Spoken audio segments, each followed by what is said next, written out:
தந்தை, மகன், தூய ஆவியானவர் நம்ம நிறைவாக ஆசீர்வதிப்பாராக. ஆமென்.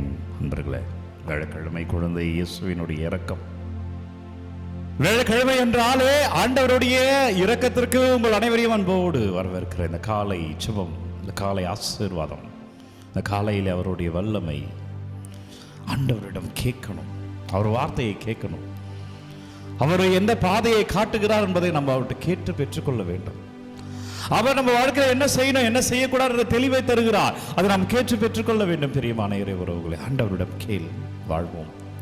ஆண்டவருடைய கேள் அபிஷேகம், ஆண்டவருடைய கேள் ஆசீர்வாதம், ஆண்டவரிடம் கேள் நம் சாட்சியமாய் நிற்போம். பிரியமான அன்பு இறை பிள்ளைகளை, ஆண்டவரிடம் கேட்கணும்.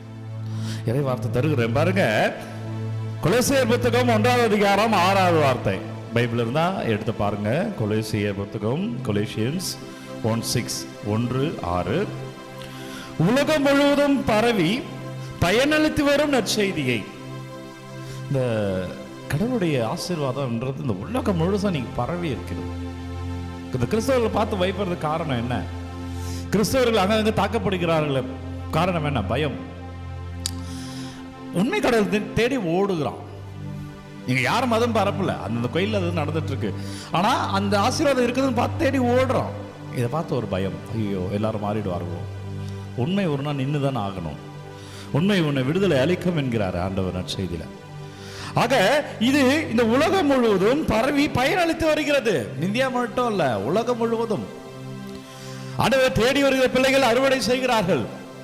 ஆண்டவர் சொல்ற பாருங்க, அப்படி உலகம் முழுவதும் பரவி பயனளித்து வரும் அந்நற்செய்தியை உங்களுக்கு வந்தடைந்துள்ளது. அந்த நற்செய்தி உங்களுக்கு வந்தடைந்துள்ளது. கொலோசியன்ஸ் 1:6, கொலோசியர் 1:6. இன்னைக்கு ஆசீர்வாதம் யாருக்கு? யார் அவரிடம் கேட்கிறார்களோ, யார் அவருக்கு செவி கொடுக்கிறார்களோ, யார் அவரை தேடுகிறார்களோ, யார் அவரிடம் வருகிறார்களோ. குறிப்பாக குழந்தை இயேசுவினுடைய நாள் இறக்கம் இல்லையா? உங்கள் பிள்ளைகள், எந்த பிள்ளைகள் ஆண்டவர்கிட்ட ஒப்பு கொடுக்கப்பட்டு ஜெபிக்கிறதோ, எழுந்த உடனே உங்க பிள்ளைகளை ஒப்பு கொடுத்து ஜெபிங்க. ஜெபிக்கிறது இல்லை. நீங்க பிள்ளைங்க எதையோ நம்பி பிள்ளைகளை ஏமாந்து போகிறார்கள். பிள்ளைகள் உங்கள் கரங்களிலிருந்து விலகி சென்று கொண்டு இருக்கிறாங்க. நீங்க பார்த்து அங்கலாய்த்துட்டு இருக்கீங்க. ஐயோ, என்ன என் பிள்ளை இப்படி பேசுறானே, என் மகள் இப்படி பண்றாளே, இப்படி பண்ணிட்டு இருக்கிறாங்களே, போன்லயே இருக்கிறாங்களே, யார்கிட்ட பேசுறாங்களே, இன்டர்நெட்ல என்ன பார்க்கறாங்கன்னு தெரியல, இன்றைக்கு அங்கலாய்த்து கொண்டு இருக்கிறார்கள். ஒப்பு கொடுங்க. அந்த பிள்ளைகள் ஞானத்தை என்று கிழக்கிறார்கள். காரணம் என்ன தெரியுமா? அந்த குடும்பங்களுக்கு சபம் இல்லை. பிள்ளைகள் நீங்க ஒப்பு கொடுக்கல. பிள்ளைகள் முன்மாதிரியான வாழ்க்கை நீங்க வாழல. காரணம் நீங்க ஜெபிக்கல. ஒப்பு கொடுங்க. தினந்தோறும் ஒப்பு கொடுத்து ஜெபித்து நீங்க அனுப்புகிற உங்க பிள்ளைகள், பள்ளிக்கு போற பிள்ளைங்க, காலேஜ் போற பிள்ளைங்க, வேலைக்கு போற பிள்ளைங்க தவறுதலாய் செல்லவே மாட்டார்கள். அப்படி போனாலுமே அவர் தூதர்கள் அனுப்பி அவர்களை மீண்டும் அழைத்து வருவார். ஏனென்றால் அந்த பிள்ளைகள் சாதாரணமான பிள்ளைகள் அல்ல. காலையில் ஆண்டவரிடம் ஒப்பு கொடுக்கப்பட்ட பிள்ளைகள். அந்த பிள்ளைகள் வெளியில போகும் போது தூதர்கள் வருவார்கள். ஆண்டவர் சொல்றாரு, உலகம் முழுவதும் பரவி கிடக்கிற பலன் தந்த அந்த நற்செய்தி இன்றைக்கு உங்களிடம் வந்திருக்கிறது. 1 கொலோசியர் 6வது வார்த்தை. பரவி கிடந்த நற்செய்தி உங்களிடம் வந்திருக்கிறது. என்ன? அதுதான் உங்களுடைய ஜெபமாலை, உங்களுடைய திருப்பலி. உட்கார்ந்து பிரேயர்ல உட்காருங்க, ஜெபிங்க நண்பர்களே. அது வல்லமை, அபிஷேகம். எனவே அந்த ஆண்டவரை நாம் பிடித்துக் கொள்ள அவருக்கு நன்றி சொல்லி ஆராதிப்போம். நன்றி அப்பா.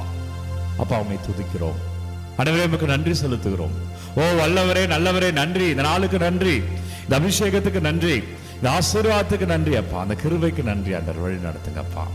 ஆசீர்வதிங்க ராஜா. இயேசுவில் பிரியமுள்ள அன்பு இறை பிள்ளைகளே, ஆண்டவரிடம் வருகிற பிள்ளைகள் ஆசீர்வாதத்தை பெறுவார்கள். முழுவதுமாக ஒப்புக் கொடுக்கிற ஆசீர்வதிங்க.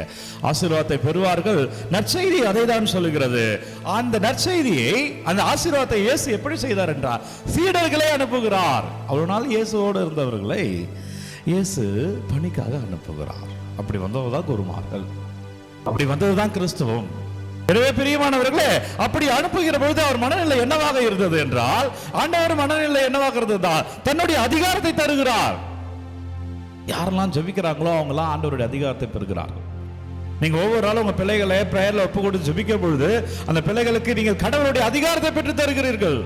அதிகாரம்னா எதை? நான் சொல்றதான் கேட்கணும், அந்த அதிகாரம் அல்ல. தீமைக்கு எதிரான அதிகாரம். சாத்தானே என்னிடம் நெருங்காதே என்று சொல்லுகிற அதிகாரம். தீய மனிதர்களை பார்க்கிற பொழுது இல்ல நான் உன்கிட்ட பழக மாட்டேன், ஞானத்திலே அந்த ஆசீர்வாதத்தை பெற்றுக்கொள்வார்கள். நான் உன்கிட்ட பழக மாட்டேன், நீ போ விலகினில் என்று சொல்லுகிற அதிகாரம். அனுப்பியவரின் மனநிலை, கடவுளுடைய மனநிலை, அவர் சீடர்கள் அனுப்புகிறார். அப்ப 3 மனநிலை இருக்கிறது. ஒன்று, இயேசு எந்த மனநிலை அனுப்புகிறார் என்றால் தன்னுடைய அதிகாரத்தை தந்து, நான் வைத்திருக்க அதிகாரத்தை உன் மேல கொடுக்கிறேன், நீ போ என்று. இரண்டாவது, அனுப்பப்பட்டவர்களின் மனநிலை, சீடர்கள். நம்ம ஜெபித்தா நாமும் சீடர்கள் தானே, அவர்கிட்ட இருக்கிற பிள்ளைகள் தானே. நம்ம மனநிலை என்னன்னா, நம்ம மனநிலை எதை சொல்லுகிறது என்றால் நம்ம விருப்பத்தை நாடுவது அல்ல, அவருடைய அதிகாரத்தை பிடிச்சுக்கணும். அப்படின்னா பிரேயர்ல இருந்துட்டு தான் வெளியில போகணும், அப்பதான் சீடன். எனவே அனுப்பப்பட்டவர்களின் மனநிலை நம்ம அவர் அதிகாரத்தை நாடணும். அவர் அதிகாரத்தை நாடுங்க, அப்பா நான் உங்களை பிடிச்சுக்கிறேன்னு சொல்லுங்க. இரண்டாவது அனுப்பப்பட்ட மனநிலை. மூன்றாவது, யார் அந்த ஆண்டவரை அடைகிறார்களோ மக்களின் மனநிலை எப்படி இருக்கணும்னா அவருக்கு செவிசாய்க்கணும், அவர் வார்த்தையை கேட்கணும். அவர் வார்த்தையை கேட்காதவர்கள் தாங்களே தங்களுக்கு சாபத்தை வரவைத்துக் கொண்டவர்கள், தாங்களே தங்களுக்கு சாபத்தை வரவைத்துக் கொண்டவர்கள். நீ பிரேயர் பண்ணனா கேடு அப்படின்னு சொல்கிறார். அவர் தரல, நீ கேடை அறியாமல் அதை பிடித்துக் கொள்வாய். எது கேடோ அதை சார்ந்து நிற்பாய். எது உனக்கு தீவினை உண்டாக்குமோ அதை பிடித்துக் கொள்வாய். ஆண்டவர் சொல்றாரு, நீ என் வார்த்தைக்கு செவி கொடு. அப்பா நாங்க வார்த்தைக்கு செவி கொடுக்கிறேன் ஆண்டவர், நான் உங்ககிட்ட கேட்கிற ஆண்டவர், நீங்க பேசுங்க அப்பா என்று சொல்லி ஒப்பு கொடுங்க. குறிப்பா உங்க பிள்ளைகளை, குழந்தைகளை ஒப்பு கொடுங்க.